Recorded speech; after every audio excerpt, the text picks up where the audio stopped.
On essaie d'avoir un petit équilibre et trouver des moments pour la famille, pour enseigner, etc., etc. Et de leur donner selon la mesure de nos moyens. Parce qu'en tout cas, il n'est pas possible pour nous. Franchement, je ne pense pas qu'il soit possible qu'on vive dans la simplicité que le prophète sallam a vécu. Je ne pense même pas que ce soit possible, que ce soit imaginable de vivre comme ça. Mais ce que l'islam demande, c'est de vivre selon ses moyens. Ça veut dire les moyens que tu as. Tu vis selon, conformément à ces moyens. Pas être radin, caché, se priver pour aller dépenser l'argent dans autre chose. Mais bon, maintenant, la priorité, c'est de dépenser pour l'islam. Et comme les Sahaba nous ont montré, le Sahabi qui s'est privé, lui et sa femme et ses enfants, pour nourrir l'hôte du prophète sallallahu alayhi wa sallam. Et ça veut dire quoi, l'hôte du prophète sallallahu alayhi wa sallam? C'est quelqu'un qui a quitté sa tribu, qui est venu apprendre l'islam à Médine. Et donc, il faut tout faire pour qu'il apprenne bien, mais aussi pour le recevoir dans des bonnes conditions, pour qu'il soit content. Et c'est pour ça qu'on se prive, c'est pour l'islam. Et là, les Sahaba se privaient eux et privaient leur famille. Et tout le monde était conscient que c'était pour l'islam qu'on fait ça.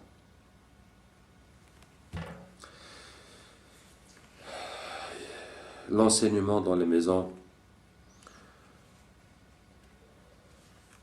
doit être constant, qu'Allah Ta'ala nous aide. Allah Ta'ala donne les instructions aux femmes du comportement, tout le comportement des femmes, et puis il dit et gardez dans vos mémoires ce qui est dans vos foyers, ce qui dans vos foyers est récité des versets d'Allah, de la sagesse et la sunna. Hein? Et donc, il faut répéter aux femmes les enseignements de l'islam, du Coran, des hadiths et les enseignements de l'islam. Ça va entrer dans leur tête, et même si elle fait sa petite crise, et même si elle fait sa petite tête, etc., et Inch'Allah, ces enseignements porteront leurs fruits et la rappelleront vers la sagesse et vers les ordres d'Allah Tabarak wa Ta'ala. Et Allah Tabarak wa Ta'ala cite les femmes avec les hommes. إن المسلمين والمسلمات والمؤمنين والمؤمنات والقانتين والقانتات والصادقين والصادقات والصابرين والصابرات والخاشعين والخاشعات والمتصدقين والمتصدقات والصائمين والصائمات والحافظين فروجهم والحافظات والذاكرين الله كثيرا والذاكرات أعد الله لهم مغفرة وأجرا عظيما.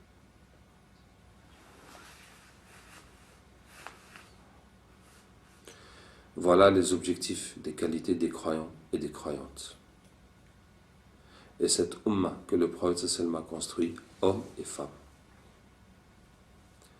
À chacun, Wallah ajib, ouais. Quand on lit cette liste des qualités des croyants, on se dit waouh, c'est difficile. Mais pour une femme, ça c'est impensable, n'est-ce pas? On se dit que déjà pour un homme, travailler pour avoir ces qualités, et une femme, eh ben dis donc. Et voilà, Allah nous a donné cette liste pour faire ce travail. Et de réaliser ces qualités en nous, hommes et femmes.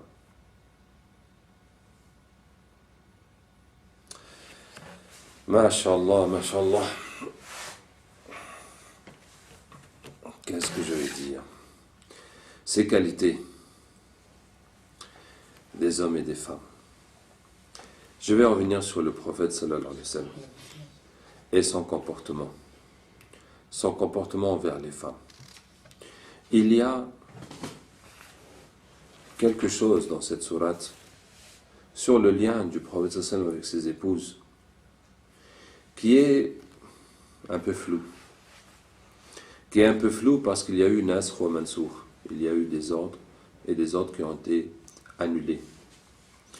Et c'est quoi? C'est qu'Allah Tabaraka wa Ta'ala cite au prophète sallallahu alayhi wa sallam les femmes qui lui est licite d'épouser. Bon, je vous dis, parmi les particularités, il faut bien faire gaffe, qu'Allah a donné au prophète sallallahu alayhi wa sallam, c'est وَمْرَأَةً مُؤْمِنَةً إِنْ وَهَبَتْ نَفْسَهَا لِلنَّبِيِّ. Une femme croyante qui s'est offerte au prophète sallallahu alayhi wa sallam. Et il y a une femme qui est venue avec sa famille Et ils ont dit, Ya Rasulallah, elle s'est offerte à toi. Elle s'est donnée comme esclave à toi. Elle veut se donner comme esclave à toi. Une personne libre devient esclave. Et plouf, elle s'est donnée comme esclave et puis elle était accompagnée de sa famille au prophète sallallahu alayhi wa sallam. L'esclavage, c'est pas de la rigolade. C'est pas de la rigolade, c'est vraiment. Elle appartient, on peut la vendre, etc. Hein. Et le prophète sallallahu alayhi wa sallam est resté sans rien dire. Jusqu'à ce qu'un sahab lui dise à Rasulallah, si tu n'en veux pas, je la prends. Et le prophète sallallahu alayhi wa sallam dit, ok, allez à toi. Tu vois. Et ils ont dit, non, nous on voulait le prophète sallallahu alayhi wa sallam. Ah, mais ça y est, elle s'est donnée comme esclave. Maintenant, elle ne va plus te dire, je suis pas d'accord, je suis pas d'accord. C'est fini. Et pour ça, je vous dis que c'est pas de la rigolade, l'esclavage. C'est pas de la rigolade. Et cette affaire qui a eu lieu, c'est quelque chose qui est khas au prophète sallallahu alayhi wa sallam. Parce qu'effectivement, ce serait trop facile qu'une fille te dise, ouais, je me donne un esclave à toi, ah cool. Et après, quand vous avez terminé, tu te dis, ben, je t'affranchis pour Allah. Plouf. Ni vu ni connu. Donc, ça ne veut pas se passer comme ça. C'est quelque chose qui était khas au prophète sallallahu alayhi wa sallam. Après qu'Allah lui a donné la liste des femmes qu'il avait le droit d'épouser, après Allah Ta'ala lui dit, La yahillu laka nisa'u min ba'd. Tu n'as plus le droit d'épouser les femmes à partir de maintenant. Walau a'jabaka husnuhun, même si elles te plaisent. Donc Allah a mis un stop au mariage du prophète sallallahu alayhi wa sallam à ce moment-là. Et Allah lui a dit pour ses épouses, Turji man tasha'u minhunna wa tu'wi ilayka man tasha'. Les femmes que tu as, tu prends avec toi qui tu veux, tu laisses qui tu veux. Allah tabaraka wa ta'ala a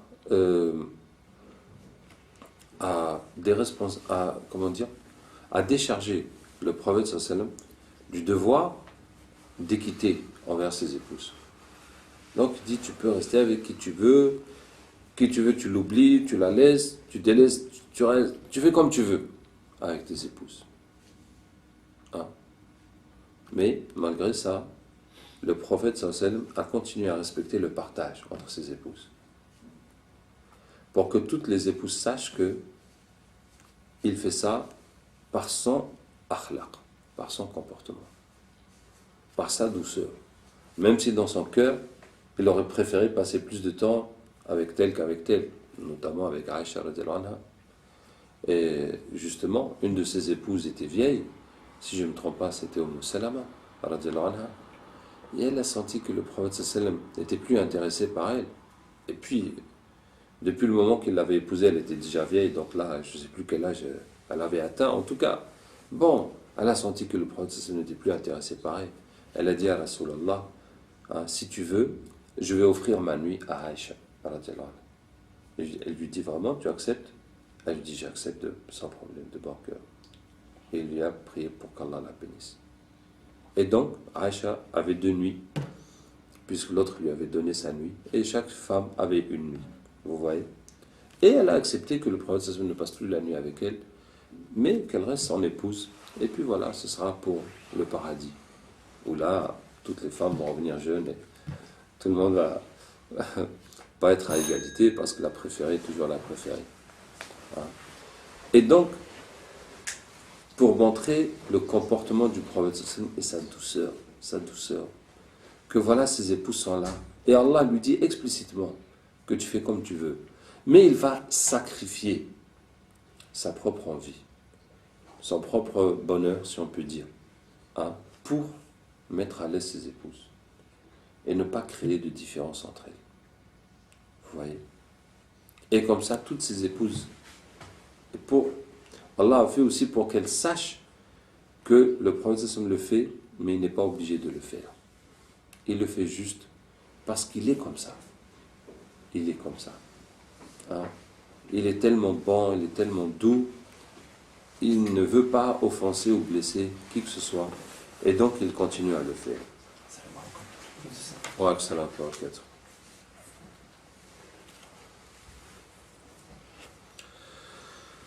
Allahu Akbar. Bien.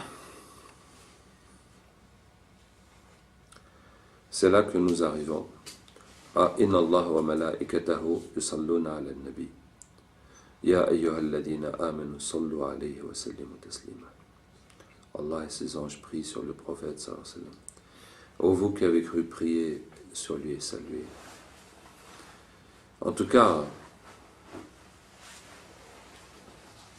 j'ai essayé par la grâce d'Allah tabaraka wa ta'ala d'analyser autant que possible cette sourate, de reconstituer des choses, de mettre en place des points, de suivre le prophète sallam, des enseignements qu'Allah tabaraka wa ta'ala nous donne, etc.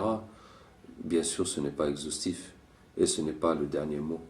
Et donc, je ne peux que vous inviter tous à lire et relire et méditer et demander à Allah Ta'ala de vous ouvrir plus de compréhension et plus de dimension dans ces paroles, comme dit le prophète sallallahu alayhi wa sallam. Wa fadlu kalamillah ala sa'iril kalam ka fadlillahi ala khala'iqihi. La valeur des paroles d'Allah comparée aux autres paroles, c'est comme la valeur d'Allah par rapport à ses créatures. Et donc, de ce modèle du prophète sallallahu alayhi wa sallam, nous avons dit quoi? Nous avons dit le détachement envers les mécréants. Nous avons dit qu'Allah ne lui a pas donné de famille, ou presque, que sa famille c'est la Ummah. Nous avons dit que le prophète sallallahu alayhi wa sallam, essentiellement, c'est un pilier de la religion. Ça veut dire qu'Allah a construit la religion à travers les hommes. Et que, voilà la bataille de l'Ahzab, ça illustre comment on va se mettre les kuffars à dos et comment aussi était le modèle du prophète, sa confiance et sa foi. Et comment aussi ses compagnons étaient avec lui. Et c'est ça qu'il a gagné dans sa vie.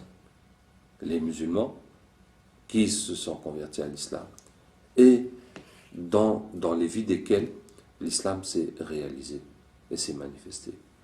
Et qui ont été donc les porteurs de l'islam.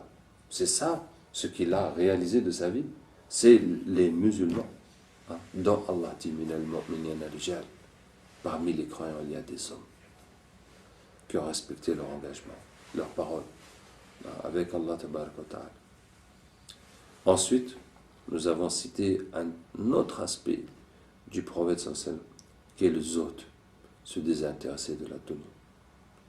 Un autre aspect encore, qui est les épouses particulièrement. Et comment le choix qu'Allah donne aux épouses entre la dunya et l'akhira. Subhanallah.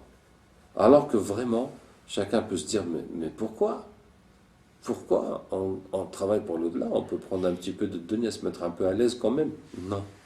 Allah n'a pas dit les choses de cette façon-là. Allah n'a pas dit les choses de cette façon-là. Là, vous choisissez la dunya ou l'akhira. Et la responsabilité accrue aux femmes. Qu'Allah Ta'ala nous aide. Et l'islam, la religion est faite de façon que c'est les hommes qui portent plus le fardeau de l'engagement pour l'islam. Ça n'empêche que les femmes aussi peuvent le faire, autant qu'elles peuvent. Mais quoi qu'on fasse, ce sera toujours les hommes qui en portent le plus grand poids. Et donc, le rôle des femmes le plus souvent est de soutenir les hommes dans ce combat, dans cet engagement. Et là, elles auront les récompenses de leur mari. Et donc, je ne peux que appeler et rappeler aux femmes l'exemple des épouses du prophète sallallahu alayhi wa sallam, qui ont beaucoup supporté. Ce n'était pas juste un cadeau, c'était un cadeau d'être une femme du prophète sallallahu alayhi wa sallam, mais voilà, il y avait aussi des conséquences à supporter. Et ensuite, qu'est-ce que nous avons dit? Le comportement du prophète sallallahu alayhi wa sallam. Vraiment, Allah nous a donné des images très précises de ce comportement dans cette sourate. Des faits très précis. Comment ces sahaba sont en train de discuter chez lui alors qu'il vient de se marier et il a fait à manger et il veut se retrouver avec sa femme. Et lui, il n'ose même pas leur dire « Bon, s'il vous plaît, c'est bon, vous pouvez partir maintenant, ou il est tard, ou ceci ou cela. » Il n'ose même pas leur dire. Tellement Et tellement il ne veut pas les vexer, il ne veut pas les blesser, et puis il est pudique, etc. Et l'autre comportement que Allah Ta'ala nous dit, c'est quand il a vu Zainab et il a eu envie d'elle, mais malgré ça, il disait à son fils adoptif, Zayd, ah non, regarde ta femme, c'est pas bien de divorcer, ça. Donc le prophète sallam a écrasé ses sentiments pour faire ce qui est juste, ce qui doit être fait, de réconcilier le couple.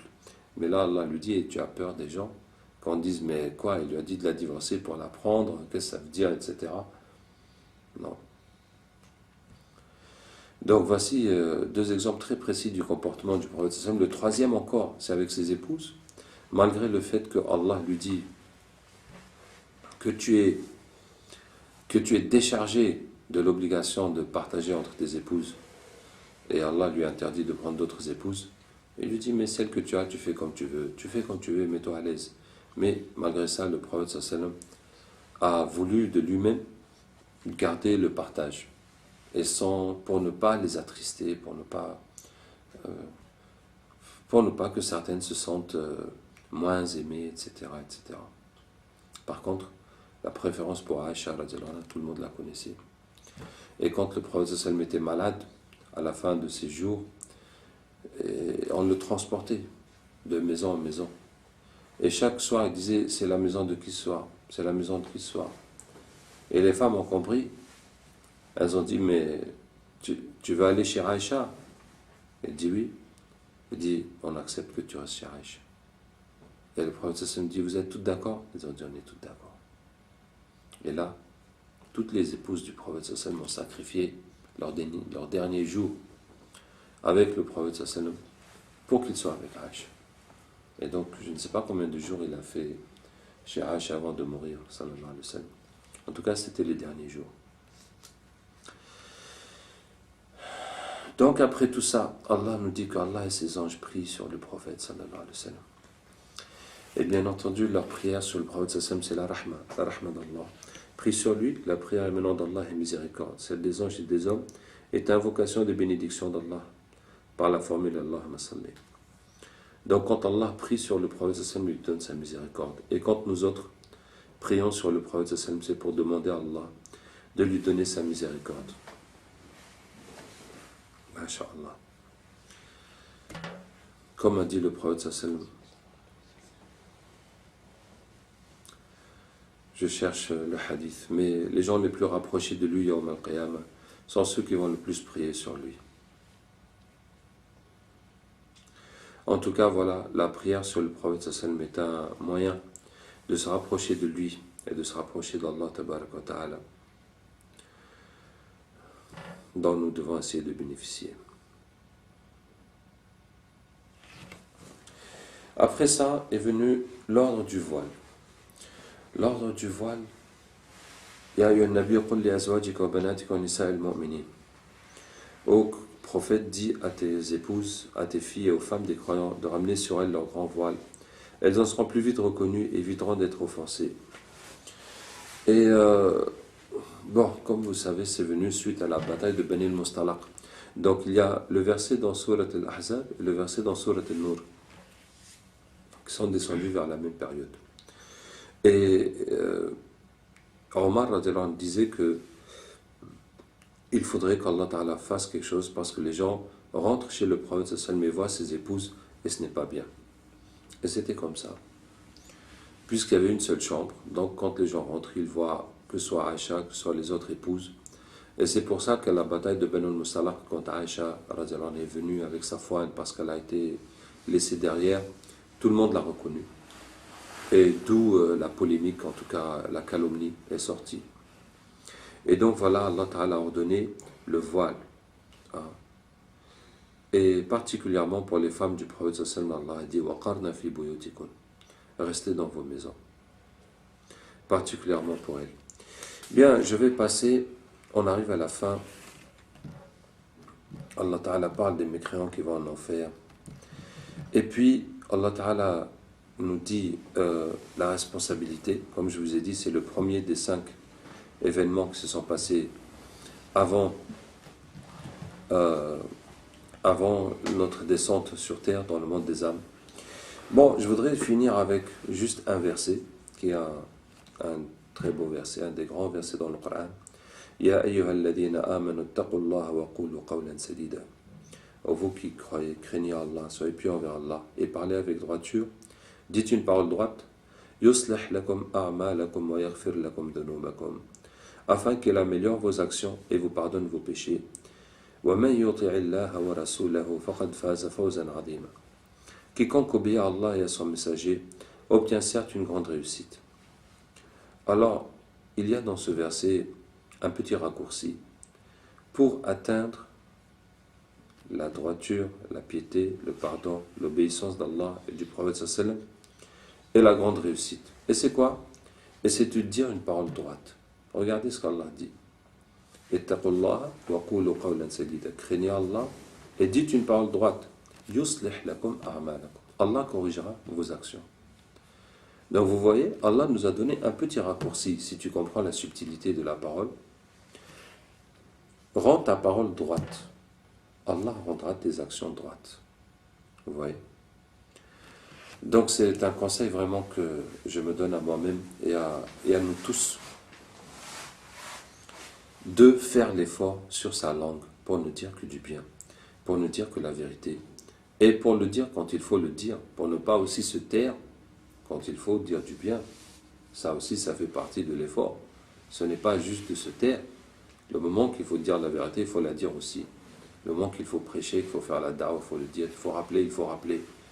Et le moment que les paroles sont inutiles ou sont mauvaises, il faut s'abstenir. Donc si on fait l'effort sur notre parole, de parler quand il faut parler, de prêcher, parler d'Allah, tout quand il faut, et de s'abstenir quand il faut s'abstenir, Allah a promis qu'en échange, il va corriger nos actions. Vous voyez que nous avons un raccourci, une facilité. Nous avons dans cette sourate un autre raccourci vers la piété, qui est la salat al-Nabi sallallahu alayhi wa sallam. La salat al-Nabi sallallahu alayhi wa sallam, c'est quelque chose qui va aider à obtenir la miséricorde d'Allah, puisque le prophète sallallahu dit Man salla alayhi salatan sallallahu alayhi biha ashra. Celui qui prie sur moi une fois, Allah priera sur lui 10 fois. Masha'Allah. Donc on a tous besoin de la miséricorde d'Allah tabarak wa ta'ala. Qu'Allah ta'ala nous aide et nous accepte. سبحانك اللهم وبحمدك نشهد أن لا إله إلا أنت نستغفرك ونتوب إليك سبحان ربك رب العزة عما يصفون وسلام على المرسلين والحمد لله رب العالمين